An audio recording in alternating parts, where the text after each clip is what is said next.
everybody, it's your man James, Mr. Sequential, back again with some more video action for you. Today's another jaunt into the realm of the artistic as we show a little showcase of some sweet, sweet comic art and the artist who created it. Of course, it is the comic art, Sequential Art Showcase, which you guys know is one of my favorite things to do around this channel here. This is a big one because it's the first video of the year this year. I took a little time off there. I had some stuff I had to take care of personally. So I'm back and back with something big for you. So let's get on into it. And rather than waste a bunch of time, let's just roll right into the show here and say this is an artist I know very well. I've seen his work for 35 years. He's been in the business. I remember seeing his work in the early 90s. He's one of the premier 90s artists in my mind, of the guys who really came into their own during that period.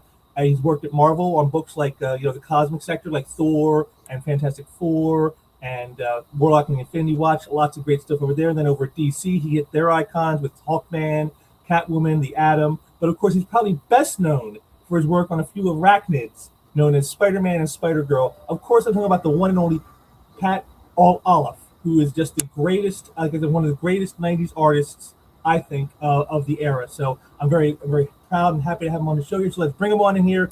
Pat, welcome to the show.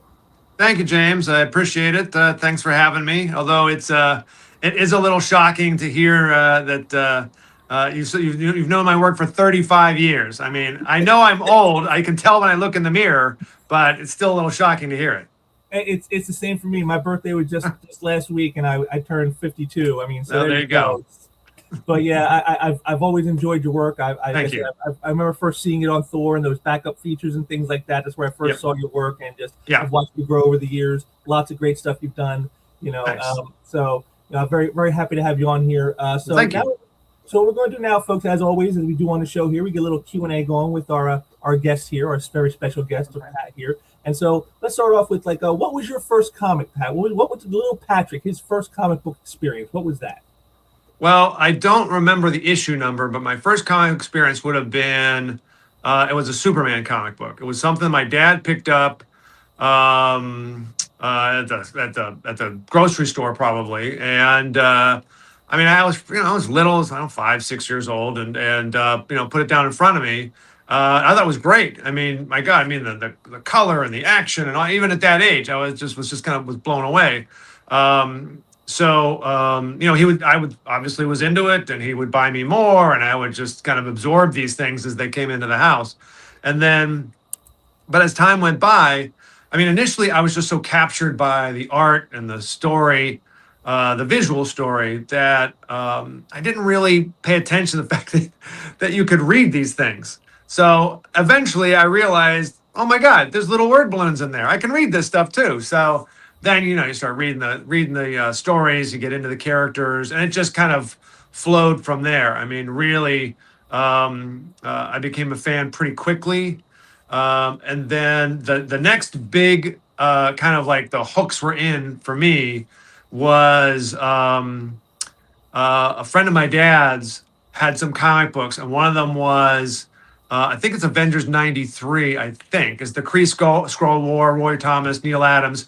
That changed everything. I saw that and I was done. That was it for me. I think my path was set at that point.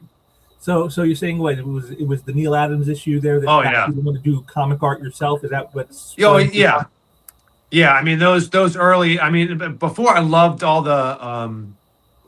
like I said, the adventures, but there was something different when I saw Neil Adams' work, and that really kind of changed the trajectory of how I saw not only comic book art, but how involved I wanted to be in it. And the same thing with John Buscema. I saw John Buscema's work, and all around that time, and those, especially those two guys, were the guys that initially really warped my brain and set me on this demented path that I've been on for 40 years.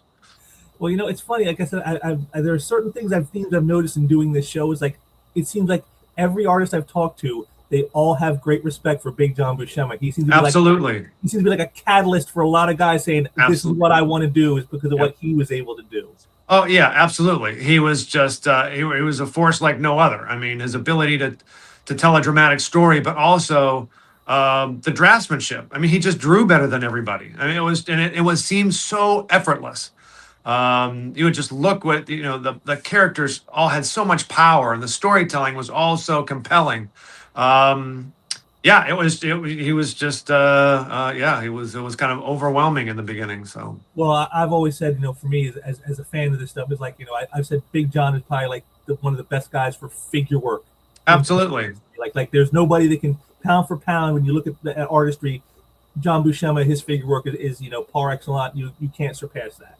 Yep, yep, yep, yep, absolutely. And that got you on the road. And so, who were other influences besides Neil Adams and John Buscema? Was there anybody else that really stuck out to you as you were getting involved in the artist side?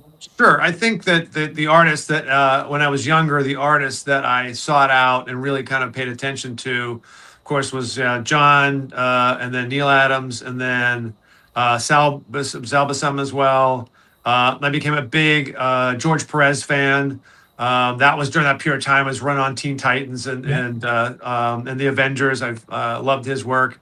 Um, Excuse me. And there were, a lot of others that kind of percolated in there in my early days. But those were the guys that I noticed most. And then as I got a little older, the next big artist for me was John Byrne.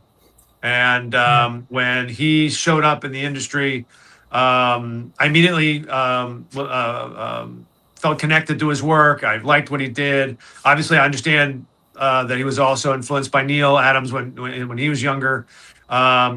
So I loved what he did. I mean, he showed up on Iron Fist, and he was doing the Champions, and so that was the next artist that I really just kind of wanted to make sure I tracked down. Anything that he did, I would buy, and the culminating into, of course, his run with Chris Claremont and Terry Austin on the X-Men. Yep. And that was really was something that I was just so head over heels for. And then followed him on to, of course, when he did his run on Fantastic Four and Alpha Flight, and so John Byrne at that point was kind of the next big guy for me. And then around that time also Frank Miller. Frank Miller was on Daredevil. The way Frank was laying out pages was something unique. I hadn't seen anything quite like that before. It wasn't the slashing. Right. It wasn't the slashing kind of crazy panels of the early Neil Adams stuff, but just the way he laid out his pages. And because he was writing it himself, he could control the pacing of it too. Yeah. So, I mean, the action would speed up, and then the action would slow down. He would take multiple panels sometimes to convey a specific action. Klaus Janson was perfect over him. So yeah, I became a big Frank Miller fan of that, especially on Daredevil. And then, I think probably, there's a chronology to this, the John Byrnes and the Frank Millers. And then, and around that time, I was a huge fan of Bill Sienkiewicz. I loved his Moon Knight run, and then started following everything that he did. Yes, and his style evolved a lot over time. Like Absolutely. That early stuff, like some of those Dazzler covers he did, and the Moon Knight, very much in the Neil Adams right. realm. And then he started to when he got on New Mutants, he got into this more like experimental style with dealing with anatomy and right. perspective that was completely unlike anything he had done before. So and that was what I thought was so compelling about it. I mean, it was so illustrative, and he was heavily influenced by Bob Peak, an illustrator from the 60s and 70s, and it just changed his work so dramatically. I loved it. And then of course he goes on to do Elektra and Straight Toasters, and it got even more experimental. So he was fascinating to watch. Definitely. So have you had any art schooling? Did you go to any art schools to hone your craft, or did you just learn on your own? I mean, how did it come about for you to actually get the artist thing going? Sure. Well, in the early days, when I was a kid, just becoming enamored of comics and wanting to draw comics, my dad would come home from work, and he would have blank sheets of paper that they had extra laying around. So then I just started, drawing my own stories, drawing my favorite characters, drawing on everything that I get my hands on. And so in my high school, I had some art classes. I would take some of them whenever I could. And then I got a chance to work when I was in high school. I got a chance to work for a local animation company, helping out.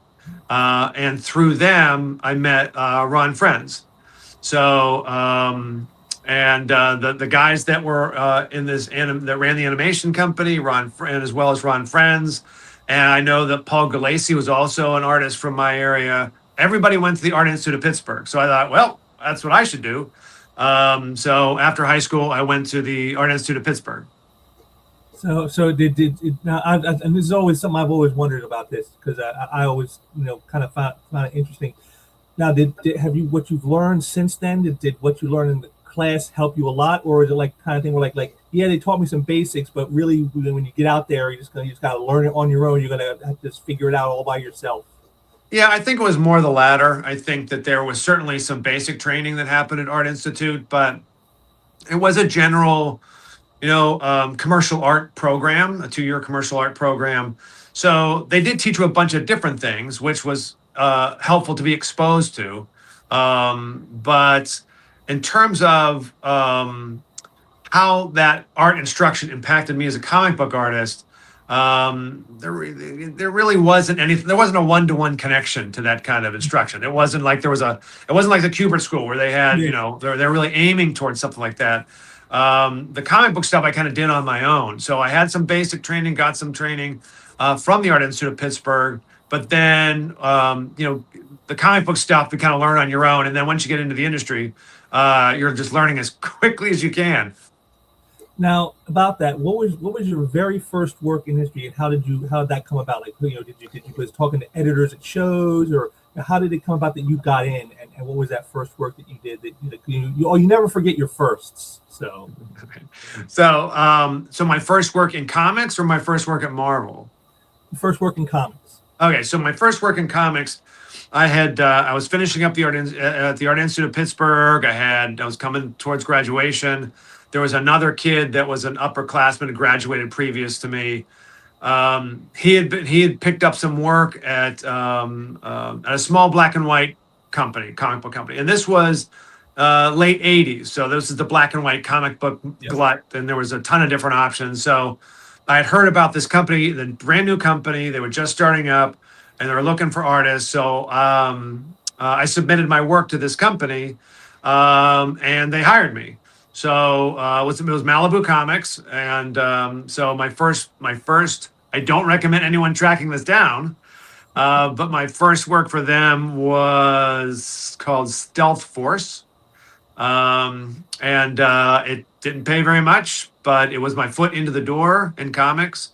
So after I graduated from our institute, I had started working on Stealth Force for Malibu Comics, and at the same time, I'm still sending out packages at that point. I mean, there's no internet, and so at that point, I'm putting together submission packages, 5 or 6 pages, sequential art, cover letter, and sending those to editors at Marvel and DC. Because really, those were the 2 big companies you could make a living at. And really, as a fan, that's really who you wanted to work with too. So that's where all the icons are. Yeah, exactly. So as I'm sending these out and I'm getting rejection letters. I was continuing to work for Malibu Comics on Stealth Force, and then I did another book for them called The Argonauts, and then did a Frankenstein adaptation. So I was doing a handful of books for Malibu, which then became Eternity Comics, early in my career, all the while showing my work around and trying to get noticed at Marvel and DC. And then because I had met Ron Friends, I showed him he'd been taking an interest in my work, which was very kind, and I showed him what I was working on, and then he showed it to an editor at Marvel, and they seemed to like it enough, but didn't have anything for me. So my work just kind of sat on a shelf for a little bit, and so I just, I guess for about a year or 2, I just continued to work in the black and white industry. Picking up the books that I mentioned, and they were a lot of fun. It was a good training ground. But then at one point, the guys at Marvel needed Ron was on Thor, and they needed somebody to do. I think I did the backup stories first on Tales of Asgard. So I did a Tales of Asgard story, and they didn't hate it, so I got another one, and then I got fill in at Thor, and really that's how I got into Marvel. Yeah. Like I said, that's where I first took note of your stuff was on that. That's where I first saw your work. So, yeah, it's very interesting how these things can happen. Because some guys they come in, they make a big splash right away. Others it takes a longer time. And the journey is always the interesting part, I think. Right. But speaking of journeys, it's time to get on with the rest of the show here. So let's get into our artwork here. And I got a couple pieces here. I got my piece and then Pat's. And of course, as always, we start with my piece. So let me get that shared up here in a moment. Let's see what this is. And then we'll share the screen. Need a drum roll. Yeah, there we go. And here we are. It's from Warlock and Infinity Watch. Oh my God. Number 6. Yes. Wow. Which I believe this was your final issue on the book. Was this because what issue number was it? Number 40. I think this was your final issue on the book. I think that's right. Yeah. Oh my Lord. Wow. It's not been a while since you've seen this. It's been a while. That was a fun project because my first regular job in Marvel was after doing the Thor fill-ins and stuff. My first regular job was Nomad, and that was fun. I liked the book, but after that, I did a miniseries called the Thor Core miniseries, and it was during that miniseries that they were looking for another artist on Warlock and Infinity Watch. I had been a huge Jim Starlin, Adam Warlock fan when I was younger. Loved that character, loved that book, followed everything that that Jim was doing with those characters. So I actually got a call from Jim Starlin offering me Warlock and Infinity Watch. Remains one of the highlights of my career. So I was thrilled. I mean, as much as I've enjoyed the project leading up to that, getting a chance to work on Warlock and Infinity Watch on a character that I was such a fan of was super fun. So, but yes, that was quite a while ago. So. Well, I loved the layout in this page here, right? With these smaller panels up top, sort of like setting up the story, like the visual storytelling, and then that big central figure at the bottom, right? Just bringing in the tension and the gravitas of what's about to happen. Because in case folks don't know, in this scene here, what had happened is right before this, Maxam made a not so nice comment about Gamora's relationship with Adam Warlock, and she didn't take very kindly to it, as you can see. which of course I would say is not a smart thing to do to a woman who has the sub moniker of the deadliest woman in the whole galaxy. I don't think you want to do that. No, I think that plan needed to be rethought. Yeah. So, but I love it right here. I mean, just the great shots of her just in action here. The need of the breadbasket, the right to the jaw, just very much in keeping with the character. And I like the little. I love the blast lines. That just brings. That's just comics to me. Yeah, exactly. Yeah. When people are getting hit and there's blast lines everywhere. Absolutely. That doesn't happen in the real world, but in the comic world, that's how this is awesome. And then and stuff is going down. So that great image right here of Maxam just pumping himself up. And thanks. that's just so excellent. You've got inks by the great Keith Williams here. Oh yeah, he did a fantastic job on that series. I was really it was a pleasure to work with. And I remember that. Oh. Yeah, I just like I said, I just love the whole layout that you have here. Like I said, it just speaks to me like exactly what comics are, the visual storytelling that comics are supposed to represent. Because I see it like today, I see it, and I don't see people who have these fundamentals as much. They're not. It's a lot of talking heads. And it's not very interesting. Whereas like here, you guys had to make it interesting, and this is how you do it. You bring in the action, and then you bring in the tension, and I just love that.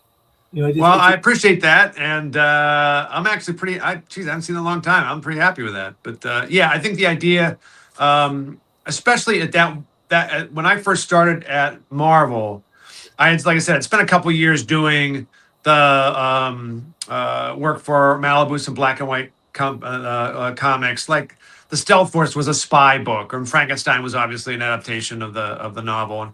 So, but there wasn't superhero action. So when I started to get work at Marvel and started to do work on Thor, my work was just a little too quiet.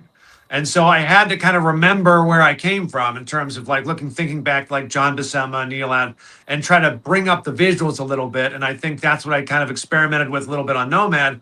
But then a book like Warlock and the Infinity Watch, it really gave you a chance to play with the action and get some nice big images in there too. Yes, and that's something Dan Lawless, who I did one of these with, said that like for him, he's like, especially for cover work, I like a big central figure. Yeah, really grabs your attention. Yeah, absolutely, absolutely. And that's exactly what this does here. I mean, just the minute you see this big shot of Maxim, you're just immediately drawn into the page. Well, thanks.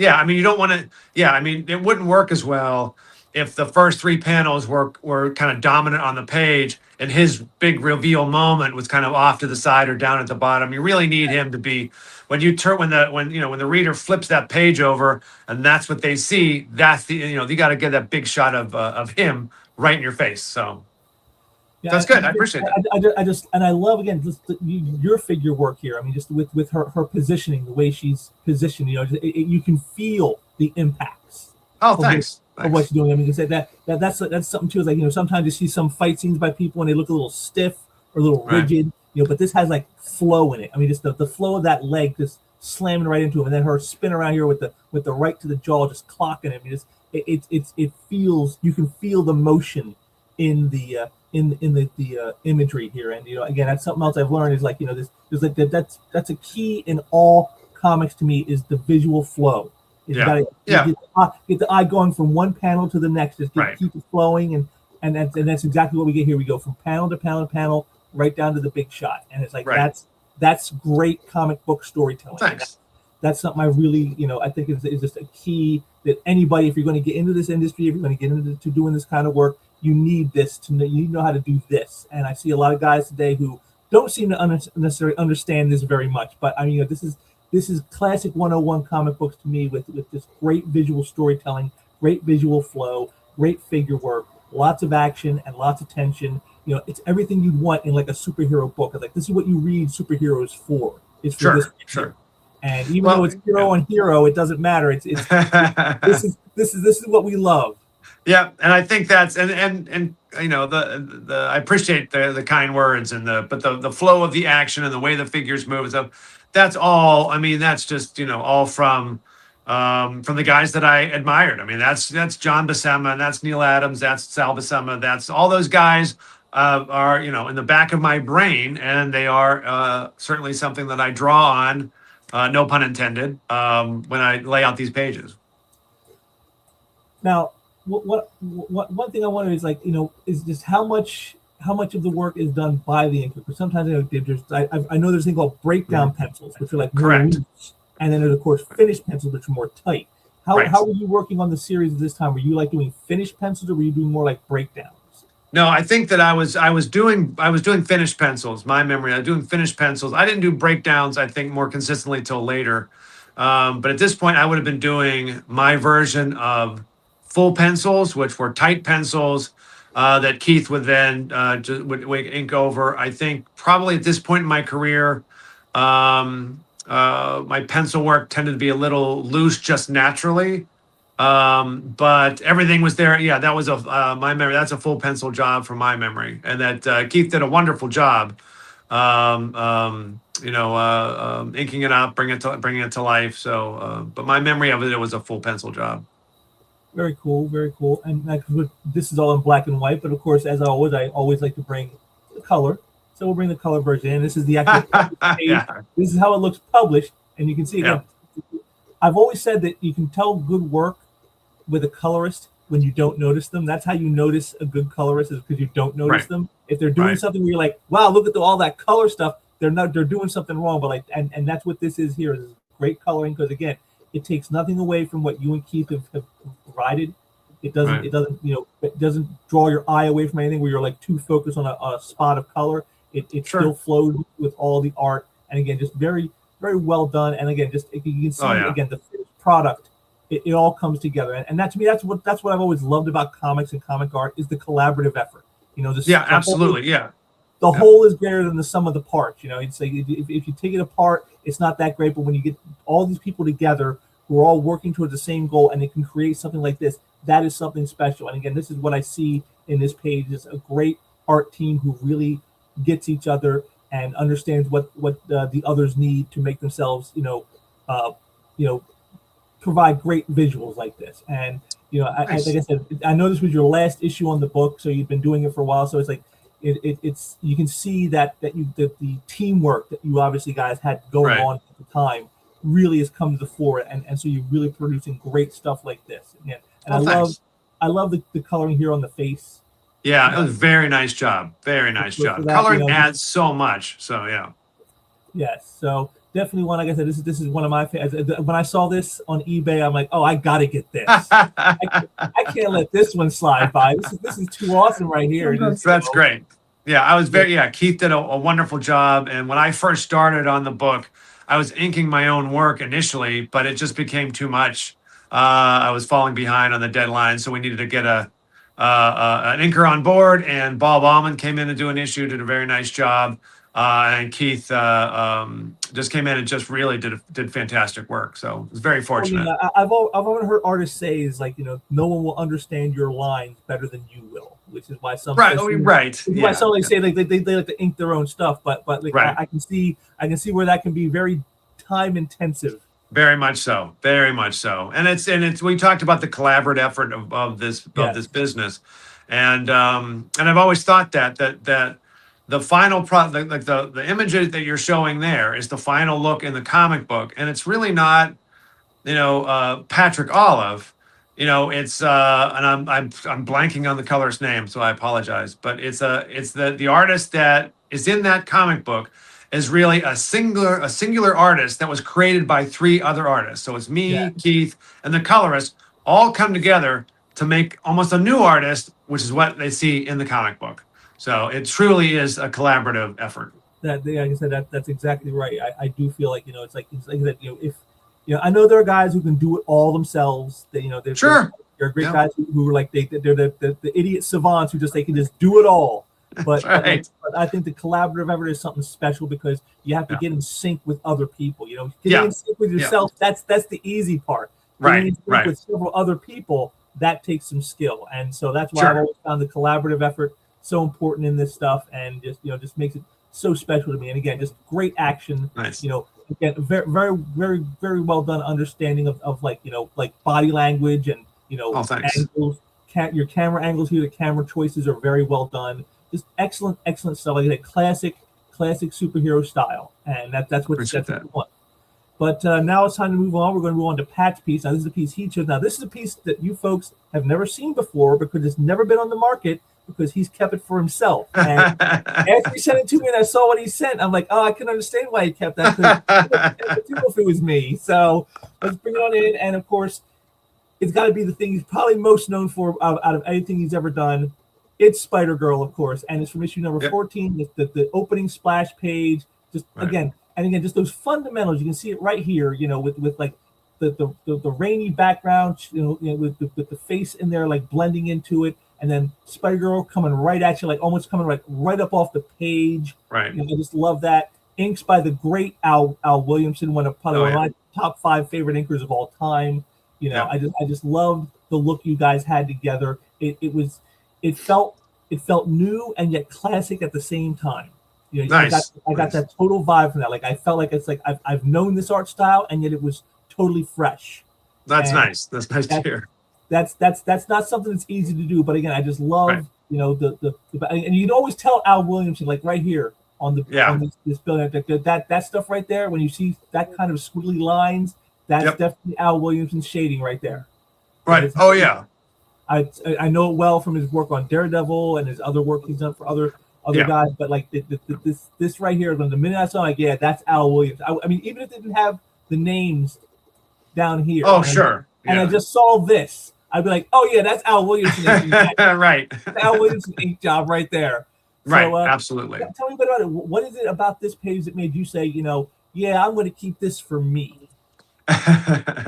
Well, I think the big thing was it was issue 14, so it was relatively early in my run.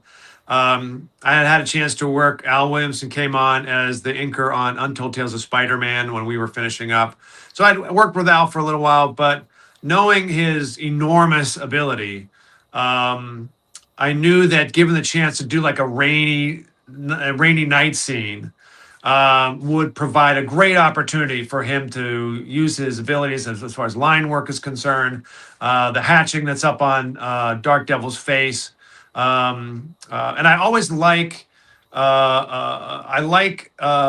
weather in comics. I mean, I like it when it rains or it snows or so. I mean, getting a chance to do all those things with Al Williamson made it one of my favorite pieces, and I was super happy with the way it turned out. I think the rain technique, I think, worked pretty well as kind of drips off her. The little puddles on the rooftop ledges worked very well, and but just getting a chance to do a scene like this again, and I thought that her coming forward on the page, I thought worked pretty well. Like you said, like coming right at the reader, trying to grab their attention when you open, because that's really when you open a book. I mean, and that was one of the things that Tom DeFalco used to say too. I mean, you have to remember that each comic you do might be someone's first comic. Yeah. So when they open that book and that's their first page, you really want to grab their attention. You want to pull them into that story. So I was happy with the layout, and again, getting a chance to do a rain scene with a lot of nice line work with Al Williamson was just great. It was just great. One of my favorite pieces. Well, again, I guess, and once again, the big central figure comes right into it. Sure. Oh, sure. It's just, again, it's just certain things I've noticed in doing these shows is like this. I see a lot of similarities in certain things that just again and again, and and I like how you blend the face into the background. Right, and that was so much to do with like I said, the cross hatching on his head, and then the line work that kind of like mixes him into the background of the clouds. Knowing that I was working with Al Williamson, I thought, oh, I got to do this. I mean, this is going to be great. It's right up his alley, and he did a wonderful job. And we got the webbing over here with the McFarlane-esque style. The webs always used to be just like a few lines with a squiggle in between. That used to be the way the webs were done for like decades, and then McFarlane came on, and then boom, everybody does this. Everyone's doing the spaghetti webbing. Yep. So I just love that, and like I said, just a very powerful page. Again, just exactly what you want in an opening shot of a comic, and to grab your attention and have you pay attention. Hey, this is what you're here for. You know, I love that. And it was a great story as well. Very, the man called Cain. I like how you played with the title here on this. A man called Cain. That's very good stuff. But let's get on to our color side here, and there's our color version. Yep. And I noticed this here. I've heard of a thing called color hold, where like you'll use red lines, and that way when they go to color it, it comes out the color that you're using, and you don't see any black. And you don't see the black. So it's just like I said. If we back it up here, you can see on this. This is all black ink line, and then when we go here, now it's all color. So it's all held in color. How did that happen that they did it that way? Because I've never seen that before yet in any of the stuff I've done, where like something was done with ink and then it was done in color in the printed version. If there's ink, it's going to show in the published version, and yet here it didn't. Do you know what caused that? How they made that happen? I'm assuming that was a choice by the colorist. I'm not exactly sure why. I mean, my assumption would be that the idea would be that the black and white artwork, she's solid black, so she moves forward, and the line work in the background, some of the rain or the clouds, is color held to try to push that into the background a little bit more. That would be my guess. I don't know exactly why, but that would be my guess, trying to play with the idea of a foreground background. So, I mean, if you look at it, her black line work is very dense. And so she moves forward, and I think that was the goal. So my assumption is that that was what the thought process was behind that color choice. Yeah, That'd be my guess. it was just something I've never seen that before. Anytime I've seen things that are all in color, there's always the color hold lines. I Right. see them very clearly in that. But in yours, yours were black and white, and then suddenly Right. it was color. Like, wow, that's interesting. I've never seen that done that way before. It's Yep. Yep. Yes, I learned so much stuff doing this show. It's a lot of There you go. tutorial for for as much as There you anything go. else. It's a win-win. That's right. That's right. We learn things when we do this. But yeah, Right. I really find it. And again, I like see like here's again another one like the lightning is another one. Yeah. See, you got the black line, Right. and then you go to color. There's no black line. It's all blue Right. line. Right. Right. So, And I think that's you can even see the difference in the density of the blacks with her, and even the density of blacks on the Dark Devil face. I think that was probably held back a little bit. It's all trying to play with foreground background elements. Okay, that makes sense. That makes sense. But yeah, just a very powerful image, And I said just with some techniques I'd never seen before. So I was very Sure. found it very intriguing when you sent this to me. And again, I can understand why you would keep a page like this because, like I said, if I was an artist, I'd probably want to keep a page like this. This is like frame-worthy stuff you have hanging up in your desk, there on the wall. There you go. Yeah. Well, it was one of my favorites. I've always said to people is like to me one of the best gifts you can give somebody is comic art and to get it framed because that's Sure. it's an instant conversation starter, especially if it's like Yep. sequentials. Because Yes, right. I'll tell you, guaranteed, somebody walks into your room and they see that up on your wall. First Right. thing they'll do is they're going to walk up and they're going to start reading it and all that stuff. And you're like, hey, what's this? And then Right. instant conversation right there. Yeah, So absolutely. I've always Absolutely. thought that comic art is like great for that. It's a great gift and just it's something different. When you see Yep. images in frames, it's like a painting or whatever. You're used to that, but to see sequential black and white art, you're just not used to seeing that in a frame, and it just immediately sparks a conversation, no matter what you do. Totally agree. Totally agree. Well, that's about it for our art segment. So I guess the only thing left now is for us to do our little show for Pat here, because as always, that's what I do here. I like to show a little appreciation to the artists, not just for their artistry and the praise of their work, but also to help you guys get in contact with them and get some art for yourself. And so what we'll do is we'll start with this right here, and we'll share the screen once more. You guys can go and check out Pat at his own website here, Pat Olliffe Illustration right here. We got the home page with some great art right here, and then we got overview where you get to see some more sweet art, including in color. By the way, that's kind of cool. Yeah, that's just a jump. The overview was a page with just an overview as it's described, overview of the different type of jobs that I've done, the different type of work that I've done. I had some painted stuff there, and there's also a caricature at the bottom of the page, different covers, interior work, just like a general overview, hence the name. So, and then of course we want to get specifics. We got we got sequential art right here, right, with great page work. Right, thank you. And Yep, all different. Each one telling you where it's from. I like that. So that if you're not familiar, you can go, oh, what's this from? Oh, this is from Captain Marvel from Marvel Comics. I see. Right. I like that. I very... tried to make sure that there was a bunch of different examples for everything from my Marvel stuff to creator-owned stuff to barbed wire that I did for Dark Horse. So Catwoman. So a little bit of everything. And of course, then we have cover art. Right. Yep. Which is always like the most important piece, of course, is the cover, because that's the first thing somebody's going to see. There is the classic Spider Girl 9 cover. I love that. Yeah, that was fun. That was a lot of fun. And I slid in that. I also like this one here. I like the perspective in this right here. Oh, thanks.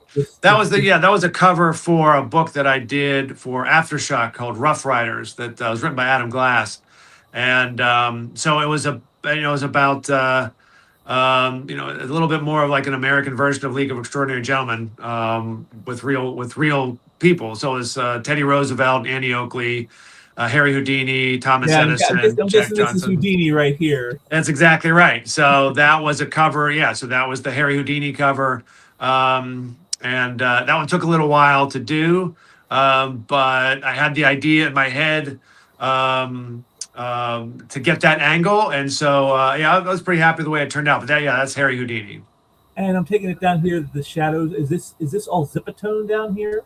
Right. So that's a zip effect Oh, that I did in Photoshop.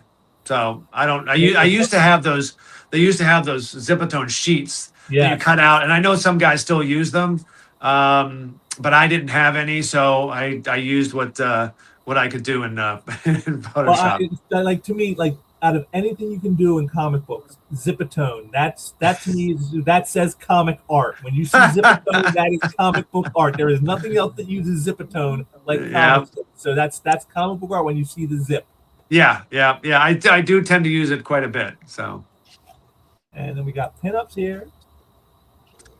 Yeah, and these were just general, like pinups for either promoting a book or just pinups just in general to do or to post or whatever.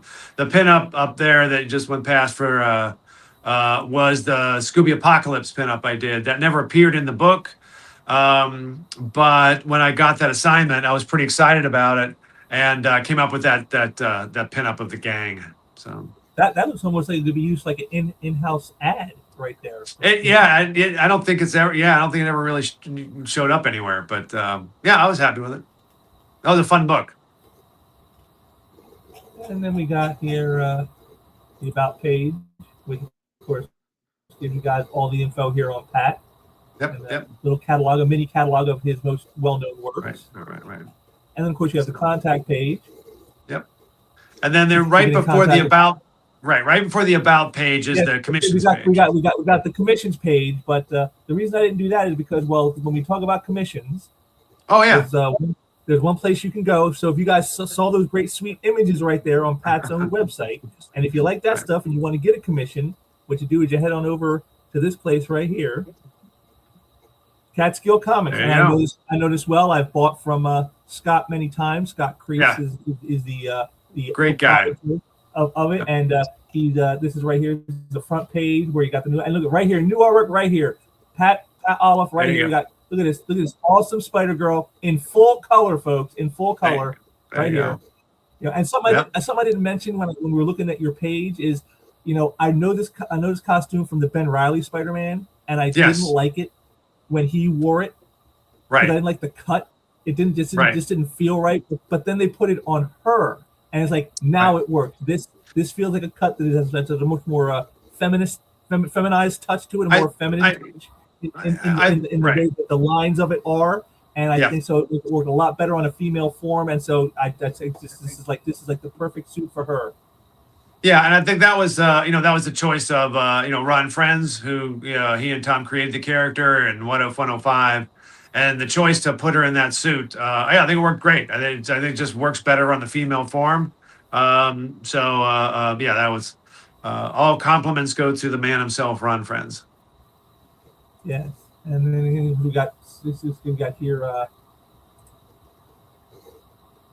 This is from the colorist, but it's a complete 22-page set of all the color work, all the color guides, all the color guides by Christine Schliel. There you are. Yep. So right there, it says, and again, you can see not super expensive for this stuff. No, reasonably priced. Very reasonably priced. You don't have to break your bank. And if we go to the artist here, you can see there's Pat right here. We click on that. Brings you right, and look at this. Look at it, $85 for a page, folks. $85 for a single page. $100. These are all easily affordable. Look at $75. Come on. You can't beat this. This is great stuff here. Nothing is out of your price range with Pat. He makes it very affordable to you, so you don't have to bust your bank to try to get a nice piece of art by him. We're here for you. That's right. That's right. It may not be as nice as his Spider Girl splash that he kept, but then you can see artwork and not have to. There you go. So exactly. Yes, Catskill Comics is the name. I'll have links for both Pat's site and for this down in the description section below for you guys. So you want to go there and check it out. Buy some art. Get some art from Pat, because it always helps him out and it'll help you out. Like I said, it's a great gift. It's a great thing to have hanging on your wall. It's a great conversation starter. Definitely want to go with that. So yeah, we got that going. So make sure to head over here and check out Catskill and check out what Pat has available. Always new stuff going up there all the time. So you never know what you're going to see You're going to see some sweet That's true. stuff. So There you go. I want to There you thank go. Pat here for joining me today, and say that I hope you guys enjoyed checking this out. Maybe you learned a little something. You saw some cool stuff, saw some cool art as always, and maybe learned a little stuff about Pat the man, as well as some stuff about artistry itself, because that's always the goal around here, to have some fun, be entertaining, and maybe just a little bit educational if we can. Get that in there for you guys. But I want to thank you all for joining me today for the first video of the year. Hopefully this will not be the last video of the year, and I will be back soon with some more stuff. And so until next time, everybody, take care.